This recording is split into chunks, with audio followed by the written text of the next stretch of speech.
दोस्तों नमस्कार। आप सभी का स्वागत है आपके अपने YouTube channel study with TSR ji में। दोस्तों 12,460 शिक्षक भर्ती प्रक्रिया से जुड़ी हुई बड़ी अपडेट सेकंड काउंसलिंग को लेकर के आ रही है, जिसको आप सभी के साथ इस वीडियो के माध्यम से डिस्कस करेंगे। आप सभी से निवेदन है कि वीडियो को बिना स्किप किए हुए अंत तक देखें, जिससे इस वीडियो की जो महत्वपूर्ण इंफॉर्मेशन है वो आप सभी आसानी से समझ सकें और अपने डाउट को शार्ट आउट कर सकें। वीडियो में आगे बढ़ने से पहले छोटी सी रिक्वेस्ट है कि प्लीज वीडियो को लाइक करें, दोस्तों में शेयर करें। जितने भाई बहन चैनल पे पहली बार विजिट करें उनसे निवेदन है कि प्लीज चैनल को सब्सक्राइब करके बेल आइकन जरूर दबाएं।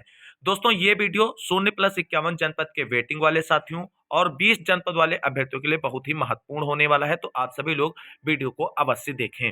दोस्तों इस वीडियो के माध्यम से हम बात करेंगे second counselling open to all होगी या नहीं होगी, मूल विज्ञप्ति, जियो व अन्य भर्तियों में सेकंड काउंसलिंग को लेकर के क्या प्रावधान है, विभाग और मोहित एंड टीम का क्या स्टैंड है 12,460 शिक्षक भर्ती में सेकंड काउंसलिंग को लेकर के, सब कुछ आसानी से समझेंगे। बस आप सभी लोग पैसेंस पूर्वक वीडियो में अंत तक बने रहें, जैसे जो भी चीज हम आप सभी के साथ डिस्कस करना चाहते हैं उसे आप आसानी से समझ सकें। तो दोस्तों 12,460 शिक्षक भर्ती प्रक्रिया जब से डीबी का आदेश आया, फिर सभी साथी लोग इंतजार करने लगे बेसिक शिक्षा विभाग की तरफ से डीबी के आदेश के अकॉर्डिंग 6470 पदों पर भर्ती प्रक्रिया पूरी करने संबंधी शासनादेश को लेकर के।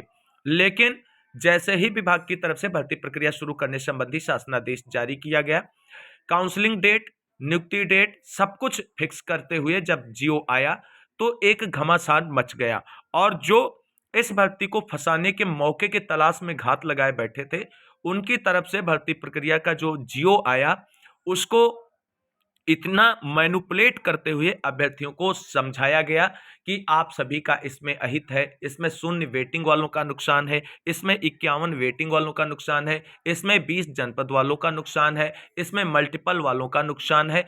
इतने जगह आवेदकों को तोड़ दिया और इस तरीके से आवेदकों को सारी चीजें बताई गई भर्ती से संबंधित कि सारे आवेदक खुद कंफ्यूज हो गए कि कौन हमारे लिए सही बात कर रहा है और कौन हमारे लिए गलत बात कर रहा है।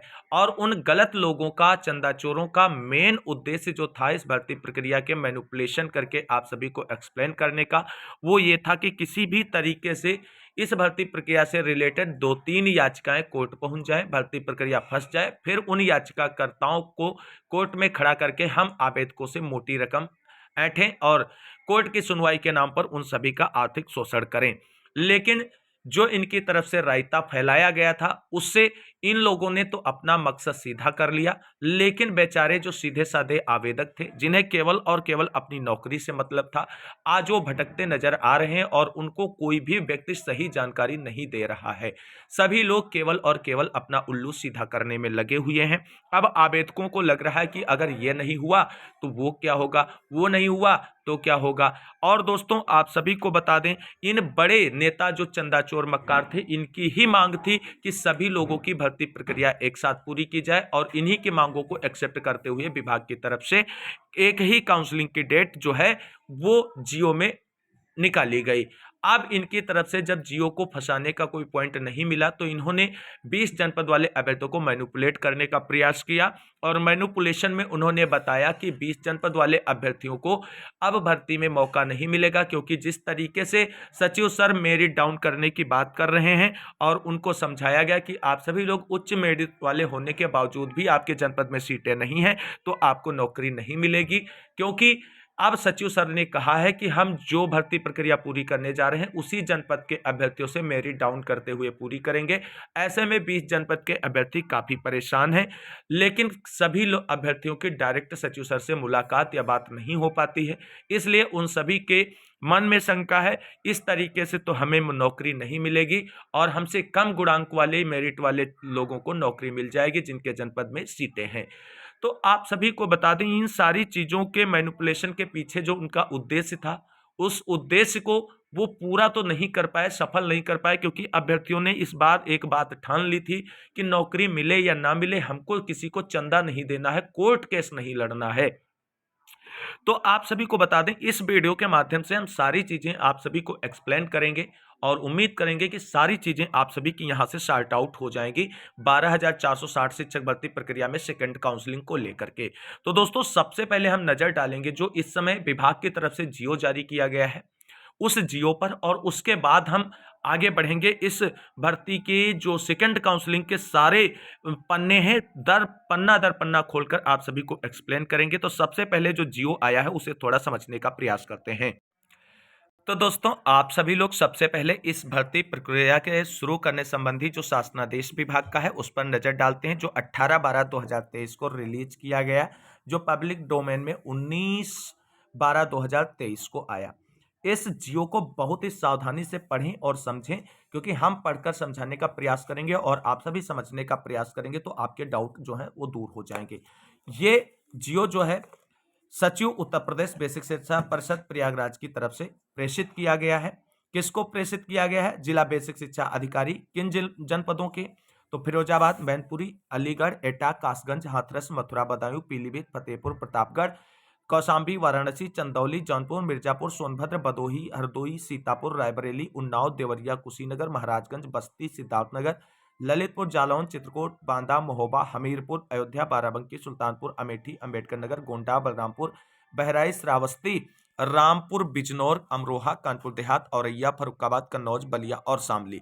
इन जनपदों के जिला बेसिक शिक्षा अधिकारियों को प्रेषित किया गया है ये शासनादेश। पत्रांक देख सकते हैं, बेसिक शिक्षा परिषद 34/261-317/2023, दिनांक 18/12/2023 है। विषय क्या है दोस्तों इस सर्कुलर का? तो 12/460 से सहायक अध्यापक भर्ती में योजित विशेष अपील संख्या 613/2018 एवं अन्य संबंध विशेष अपील में माननीय न्यायालय द्वारा पारित आदेश दिनांक 31/10/2023 के अनुपालन के संबंध में। दोस्तों, यहाँ पे इस पॉइंट को बहुत ही ध्यान से आप सभी को समझना है। क्या कहा गया है? शासनादेश जो निर्गत किया गया 12/460 शिक्षक भर्ती में, इसका मूल उद्देश्य ही है कि भर्ती प्रक्रिया कोर्ट का जो आदेश आया है उसका अनुपालन सुनिश्चित किया जाए। तो कोर्ट का जो आदेश आया उसका भी मेंशनेशन इस पॉइंट शासनादेश में है, उसको भी समझेंगे। महोदय, कृपया उपयुक्त विषय 12/460 सहायक अध्यापक भर्ती के संबंध में योजित विशेष अपील संख्या 613/2018 मोहित कुमार द्विवेदी बनाम रामजनक मौर्य व अन्य तथा अन्य संबंध विशेष अपील में पारित आदेश दिनांक 31/10/2023 यानी 31/10/2023 को जो आदेश आया था डीबी का, उसके संदर्भ ग्रहण करने का कष्ट करें, और जिसके कार्यकारी अंश जो है वो निम्नवत है। यानी कोर्ट ऑर्डर का जो आप कह सकते हैं एग्जीक्यूटिव ऑप्शन है या पोर्शन है, उसका मेंशनेशन यहां पर किया गया है। इसको भी आप लोग समझें।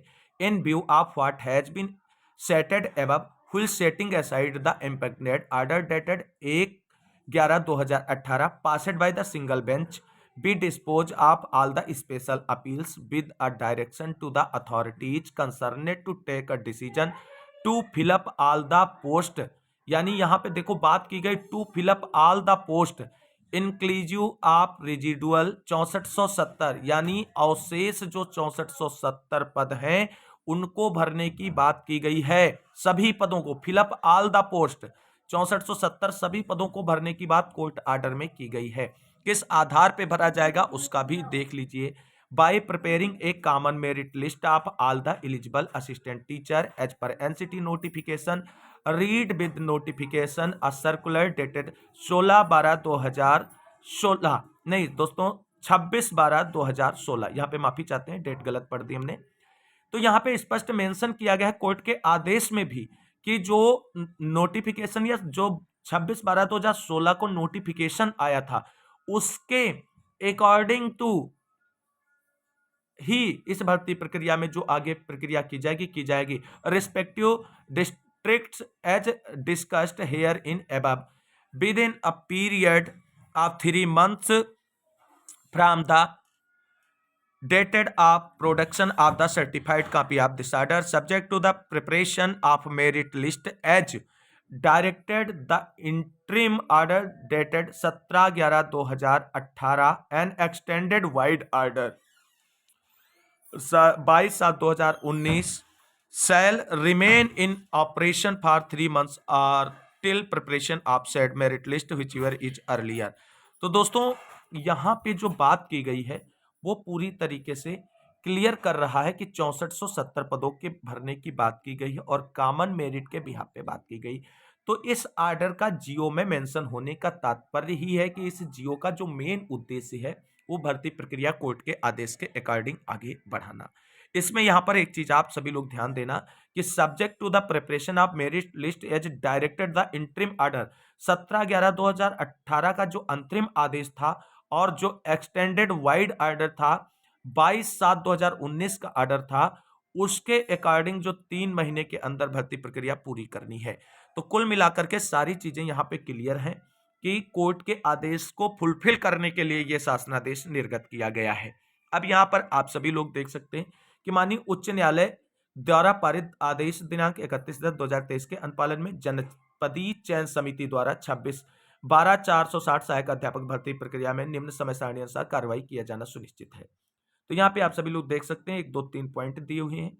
पहला पॉइंट 27/12/2023 को अनंतिम चयन सूची तैयार की जाएगी।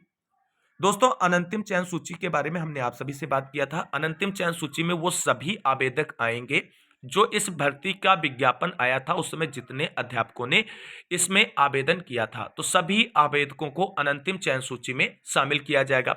उसके बाद जो 12,460 शिक्षक भर्ती के सिलेक्टेड कैंडिडेट हैं और नौकरी कर रहे हैं, उनको काउंसलिंग में मौका नहीं दिया जाएगा। शेष सभी अभ्यर्थियों को काउंसलिंग के लिए बुलाया जाएगा और उसके बाद आप सभी को बता दें मेरिट के बिहाफ पर जो है अंतिम चयन सूची तैयार की जाएगी। और उसके बाद आप सभी लोग देख सकते हैं कि काउंसलिंग या अभिलेखों का परीक्षण 29 को होगा। फिर काउंसलिंग या अभिलेखों के परीक्षण उपरांत अहर्य पाए गए अभ्यर्थियों को नियुक्ति पत्र 30/12/2023 को निर्गत किया जाएगा। और उसके बाद आप सभी लोग देख सकते हैं इस पॉइंट का कोई विशेष मकसद नहीं, क्योंकि ये विभागीय कार्रवाई के लिए जो है सचिव सर की तरफ से दिशा निर्देश निर्गत किए जाने थे जिला बेसिक शिक्षा अधिकारियों को, तो उससे हमें ज्यादा कोई मतलब नहीं है। तो इस चीज को आपने समझ लिया। यहां से 2 चीजें आपको बिल्कुल समझ में आ गई होंगी कि जो ये जियो है ये डीबी के ऑर्डर को फुलफिल करने जा रहा है और इसमें जो भी चीजें अनुपालित की जाएंगी वो मूल विज्ञप्ति वाली ही अनुपालित की जाएंगी। यानी मूल विज्ञप्ति में जो कंडीशन अप्लाई की गई थी, जिस तरीके से आगे बढ़ा गया था उसी तरीके से आगे बढ़ा जाएगा। अब आप सभी लोगों के मन में एक प्रश्न आएगा क्या दोस्तों कि सर यहां पर जो है सेकंड काउंसलिंग का ऑप्शन नहीं है, और तो क्या सेकंड काउंसलिंग होगी? तो उसको भी अभी हम समझा रहे हैं। केवल और केवल आप अपने दिमाग से अभी सारे प्रश्नों के उत्तर पाएंगे इस वीडियो को देखने के बाद। तो आप देखते हैं आगे इसमें क्या हम लोग क्लेरिफाई करने जा रहे हैं। तो दोस्तों, आप सभी लोग ये एक शासनादेश है जो 12,460 शिक्षक भर्ती प्रक्रिया से ही जुड़ा हुआ है। आप सभी लोग इसको देखें, इसमें सारी चीजें वही हैं, समस्त जिला बेसिक शिक्षा अधिकारियों को प्रेषित है। 2/3/2017 का ये शासनादेश है और विषय है उत्तर प्रदेश बेसिक शिक्षा परिषद द्वारा संचालित परिषदीय प्राथमिक विद्यालयों में 12,460 सहायक अध्यापक की नियुक्ति के संबंध में।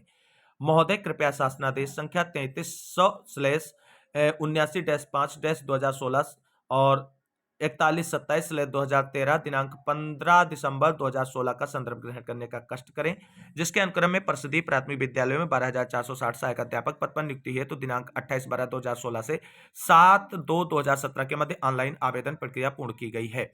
उक्त चयन या नियुक्ति प्रक्रिया में काउंसलिंग हेतु परिषद के पत्रांक के बेसिक शिक्षा परिषद 13331-13/500/2016-17 दिनांक 28/12/2016 द्वारा निर्देश दिए गए थे। काउंसलिंग कार्यक्रम में संशोधन उपरांत अभ्यर्थियों द्वारा भरी गई प्रविष्टियों के आधार पर एनआईसी लखनऊ द्वारा तैयार किया गया एक्सेल डाटा अग्रतर कार्रवाई हेतु उपलब्ध कराया जा रहा है। इस संबंध में निम्नवत कार्रवाई की जानी है। अब इसको पूरा आप लोग पढ़ें, ये सारे पॉइंट आपको यहां से समझना है। पहला है जनपद स्तर पर मेरिट सूची तैयार करने संबंधी समस्त कार्य मदर लिस्ट पर किया जाएगा। निरस्त सूची को सुलभ संदर्भ हेतु सुरक्षित रखा जाएगा। जनपद में निर्धारित पदों के प्रति 2 चरणों में काउंसलिंग का आयोजन किया जाएगा। यहां से समझिए 2 चरणों में काउंसलिंग का आयोजन किया जाएगा और काउंसलिंग की सूचना है तो विज्ञप्ति का प्रकाशन उन जनपदों के जिला बेसिक शिक्षा अधिकारियों द्वारा प्रकाशित कराया जाएगा जिन जनपदों हेतु कुल 51 जनपद में ही पद आवंटित किए गए हैं। चयन या नियुक्ति संबंधी समस्त कार्रवाई इन जनपदों के जिला चयन समिति के माध्यम से ही संपादित की जाएगी। यानी आप सभी को बता दें इस भर्ती प्रक्रिया में कुल 75 जिले अपने राज्य में हैं, जिसमें से 24 जिलों में कोई भी नियुक्ति प्रक्रिया का पार्ट नहीं था, यानी कोई भी पद रिक्त नहीं था, वहां पे नियुक्ति प्रक्रिया नहीं की गई थी। 51 जनपद में ही 12,460 शिक्षक भर्ती के अभ्यर्थियों को नियुक्ति दी जानी थी, यानी 51 जनपदों में ही पद रिक्त थे और उसी के बारे में ये बात की जा रही है। तो अब इसमें नियुक्ति जिन जनपदों में पद होंगे तो चयन प्रक्रिया तो उन्हीं के द्वारा ही की जाएगी। दूसरा पॉइंट है, प्रथम चरण की काउंसलिंग में दिनांक 18/3/2017 से 20/3/2017 के मध्य आपके जनपद हेतु आवेदन करने वाले ऐसे अभ्यर्थियों को काउंसलिंग हेतु बुलाया जाएगा जिनका चयन इस जनपद के बीटीसी, विशिष्ट बीटीसी अथवा उर्दू बीटीसी प्रशिक्षण हुआ हो या डीएड विशेष शिक्षा बीएलएड प्रशिक्षण उत्तीर्ण अभ्यर्थियों द्वारा इस जनपद में प्रथम वरीयता के आधार पर ऑनलाइन आवेदन किया हो। यहाँ यह विशेष रूप से उल्लेखनीय है कि जिन जनपदों में अभ्यर्थियों की संख्या अधिक हो वह एक दिवस में सीमित संख्या में अभ्यर्थियों को काउंसलिंग हेतु आमंत्रित करें, जिससे किसी प्रकार की अव्यवस्था उत्पन्न न हो। इस संबंध में प्रकाशित होने वाली विज्ञप्तियों में यथोचित कार्यक्रम का उल्लेख भी कर दें। तो ये तो उल्लेख से पॉइंट है। तीसरा पॉइंट आप समझिए, प्रथम काउंसलिंग में अहर्य पाए गए अभ्यर्थियों की अनंतिम चयन सूची तैयार करने के उपरांत रिक्त पदों का विवरण प्रत्येक दशा में अनंतिम चयन सूची के प्रकाशन की तिथि को जनपद के एनआईसी की वेबसाइट पर अपलोड करा दिया जाए, जिससे रिक्त पदों की सूचना अभ्यर्थियों को प्राप्त हो सके। यहाँ पे ये चीज अच्छी है कि प्रथम काउंसलिंग में जो अभ्यर्थी योग्य पाए गए उनकी अनंतिम चयन सूची पहले तैयार कर ली जाती थी और उसे जो है एनआईसी पोर्टल पर अपलोड कर दिया जाता था। चौथा पॉइंट है, प्रथम काउंसलिंग के उपरांत अवशेष रिक्त पद, यानी जब प्रथम काउंसलिंग पूरी होगी उसके बाद जो शेष रिक्त पद बचे उनके प्रति 25/3/2017 को द्वितीय काउंसलिंग का आयोजन किया जाएगा।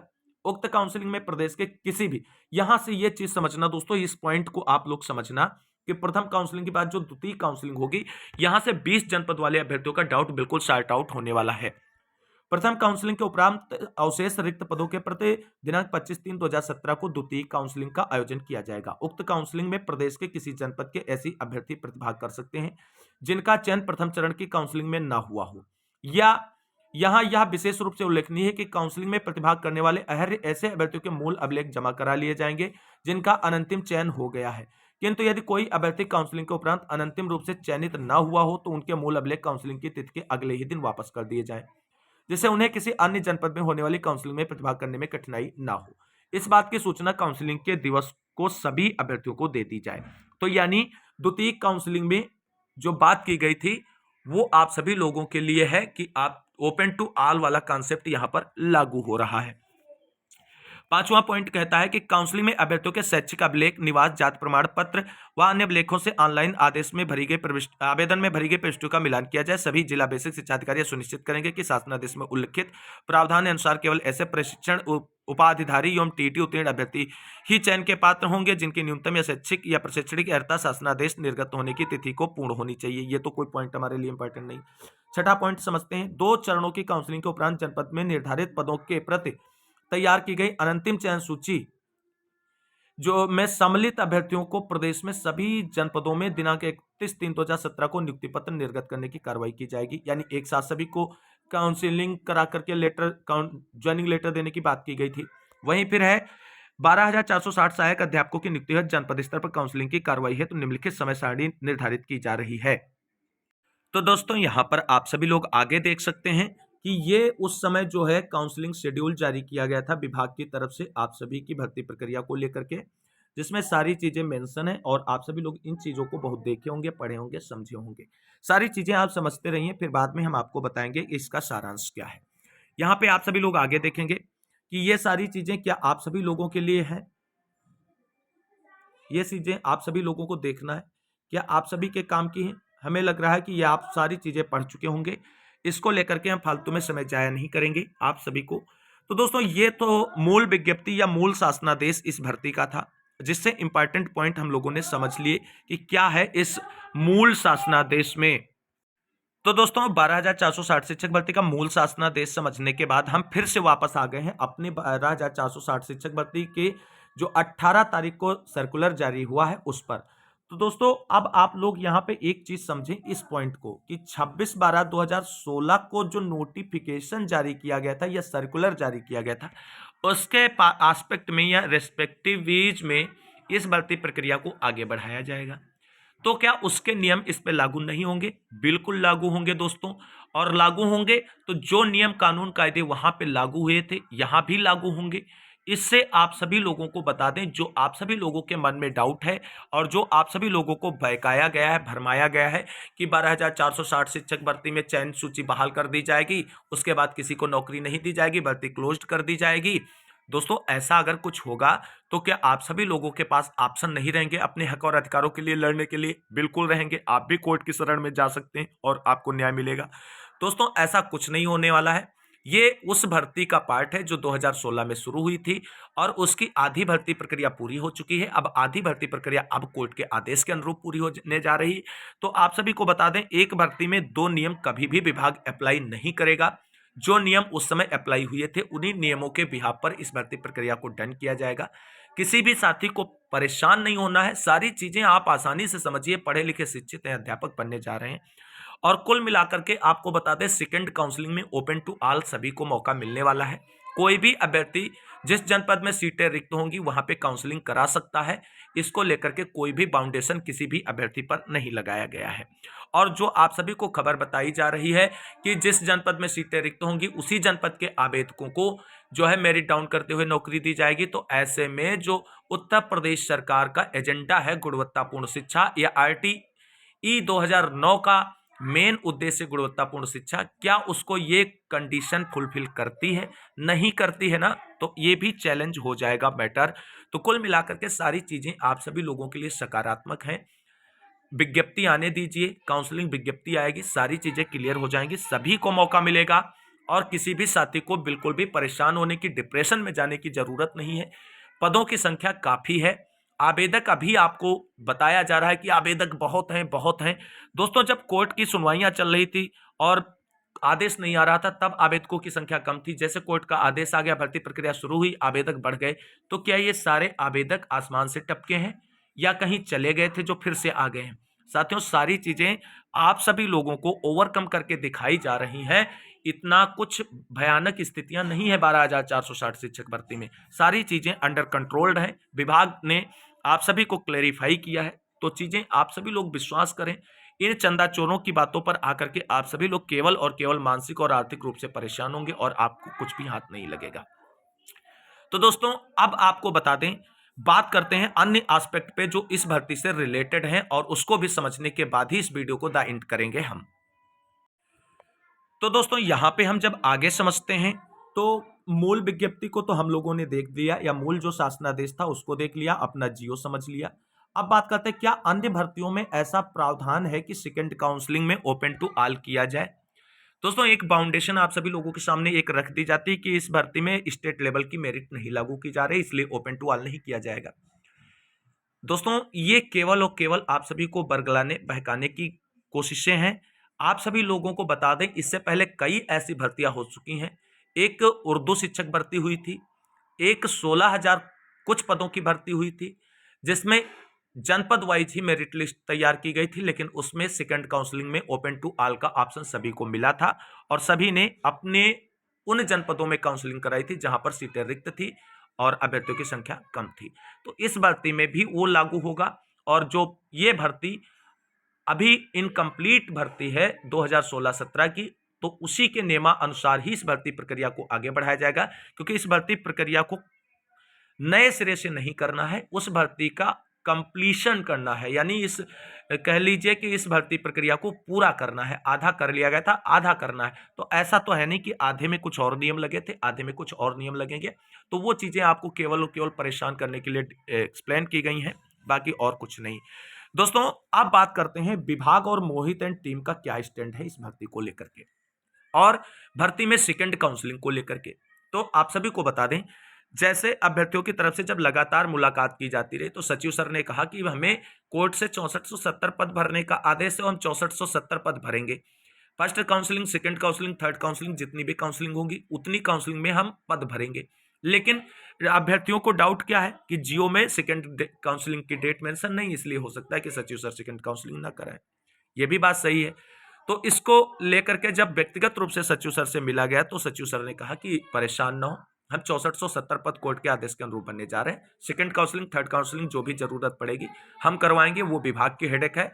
चयन सभी का होगा, मैक्सिमम क्या अंतिम पद तक भरने का आदेश है, अंतिम पद तक भर्ती प्रक्रिया पूरी की जाएगी। तो सचिव सर ने तो पूरी तरीके से आश्वस्त किया है कि सेकंड काउंसलिंग या थर्ड काउंसलिंग भी हो सकती है भर्ती प्रक्रिया में। लेकिन अगर सचिव सर अपनी बात से इतरते हैं और नहीं करते हैं सेकंड काउंसलिंग, तो आप सभी लोगों के ऑप्शन खुले हुए हैं और आप आगे बढ़ करके कार्रवाई इस पर सुनिश्चित कर सकते हैं और अपने हक और अधिकारों के लिए आगे लड़ाई लड़ सकते हैं। इसमें कोई दो राय नहीं। आपका राइट अगर वायलेंट किया जाएगा तो आप आगे बढ़ेंगे, अपने को प्रोटेक्ट जरूर करेंगे।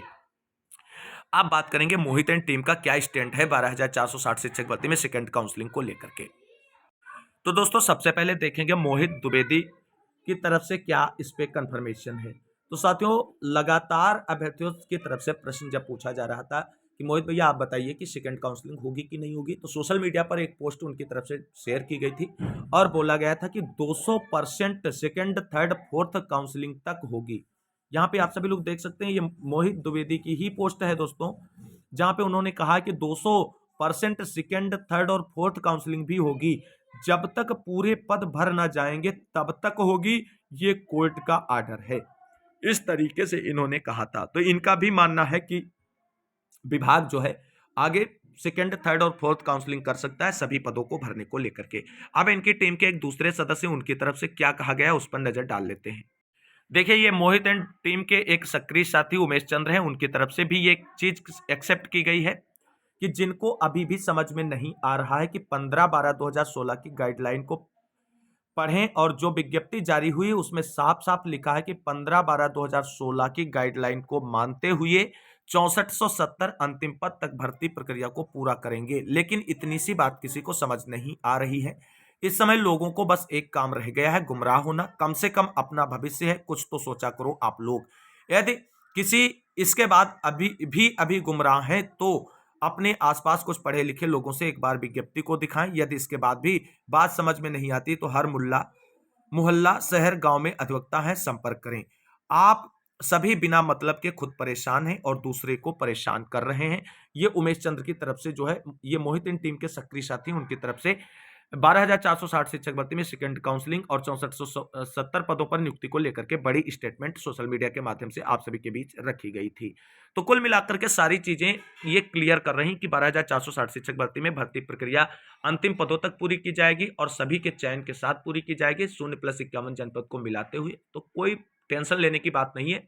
जैसे ही भर्ती प्रक्रिया की विज्ञप्ति जारी होती है, आप सभी लोग विज्ञप्ति में देखें और लगे कि आप लोगों के राइट्स का वायलेंस हो रहा है, तो आप सभी लोग बिल्कुल बेफिक्र होकर के कोर्ट की शरण में जाकर के अपने हक और अधिकारों की लड़ाई के लिए खड़े हो सकते हैं। फिलहाल कोर्ट की तरफ से अभी जाने की जरूरत ही नहीं, यहीं से विभाग से ही आप सभी को मौका मिलने जा रहा है। तो दोस्तों, ये थी 12,460 शिक्षक भर्ती में सेकंड काउंसलिंग से जुड़े हुए सारे डाउट्स जो मैंने अपने तरीके से आप सभी को एक्सप्लेन करने का प्रयास किया है। उम्मीद करते हैं जानकारी अच्छी लगी होगी। अगर वीडियो अच्छा लगा है तो लाइक करें, दोस्तों में शेयर करें। जितने भाई बहन चैनल पे पहली बार विजिट कर रहे हैं उनसे निवेदन है कि प्लीज चैनल को सब्सक्राइब कर लें आगे की लेटेस्ट अपडेट पाने के लिए। मिलते हैं अगली वीडियो में, तब तक के लिए सभी साथियों को जय हिंद, जय भारत, वंदे मातरम।